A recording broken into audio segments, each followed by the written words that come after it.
नमस्ते दोस्तों। सरकारी कार्यालय में काम करने के समय अक्सर टीडीएस शब्द शब्द को लेकर काफ़ी कन्फ्यूजन होती है रहता है। कोई कर्मचारी और डीलिंग ऑफिसर सोचते हैं कि टीडीएस का मतलब केवल इनकम टैक्स होता है, लेकिन क्या यह सच है? आज के वीडियो में हम टीडीएस की असली परिभाषा को समझेंगे और जानेंगे कि इनकम टैक्स और जीएसटी टीडीएस में क्या अंतर है। अगर आप सरकारी भुगतान पेमेंट संभालते हैं तो ये वीडियो आपके बहुत काम आने वाला है। टीडीएस का वास्तविक अर्थ, टीडीएस का पूरा नाम है टैक्स डिडक्टेड एट सोर्स। इसका मतलब है आय के स्रोत पर ही इनकम टैक्स टैक्स की कटौती, या ये केवल इनकम टैक्स ही नहीं, ये कोई तरह का टैक्स हो सकता है। जैसे कि इनकम टैक्स टीडीएस मतलब आयकर, जीएसटी टीडीएस मतलब वस्तु एवं सेवा कर, और प्रोफेशनल टैक्स जैसे ये कुछ राज्यों में है। तो अगली बार जब आप टीडीएस शब्द सुनेंगे तो समझ जाए कि ये टैक्स कटौती, ये टैक्स काटने की एक प्रक्रिया है। ये टैक्स काटने की एक प्रक्रिया है, ना कि केवल एक विशेष प्रकार की टैक्स।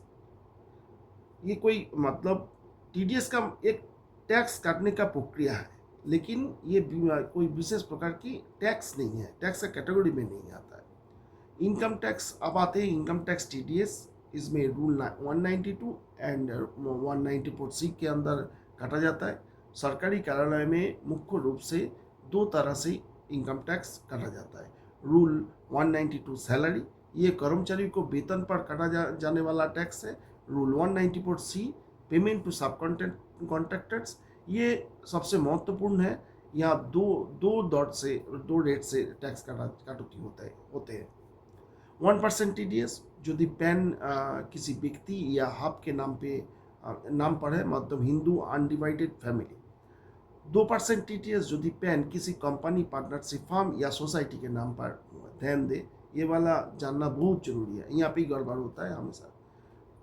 आप कब काटेंगे? यदि एक सिंगल ट्रांजैक्शन सालाना 30,000 रुपया या उससे अधिक है तो आपको काटना है, या पूरे वित्तीय वर्ष में एक कंपनी के साथ कुल लेन देन 1 लाख रुपए से ऊपर चला जाता है तब भी काटना है। आप बात करते हैं जीएसटी टीडीएस की। ये इनकम टैक्स से बिल्कुल अलग है। इसका रेट टैक्सेबल वैल्यू के ऊपर 2% की दर से काटा जाता है। ध्यान दें, टैक्सेबल वैल्यू का मतलब है कि बिल का वो राशि जिसमें जीएसटी शामिल नहीं हो। शर्त, ये तभी काटा जाता है जो एक सिंगल सप्लायर के साथ अनुबंध, मतलब कॉन्ट्रैक्ट की कुल वैल्यू सालाना 2,50,000 रुपए से अधिक हो। आप संक्षेप में एक समराइज करते हैं इसके संक्षेप में, टीडीएस एक व्यापक शब्द है। भुगतान करने के समय हमेशा चेक करें कि आप इनकम टैक्स काट रहे हैं या जीएसटी टीडीएस, या दोनों ही काट रहा है। सही जानकारी होने से आप ऑडिट और पेनल्टी से बच सकते हैं। उम्मीद है ये वीडियो आपके कन्फ्यूज़न को दूर करेगा। अगर जानकारी अच्छी लगी तो इसे अपने ऑफिस ग्रुप में जरूर शेयर करें। सब्सक्राइब करना ना भूलें। धन्यवाद। जय हिंद दोस्तों।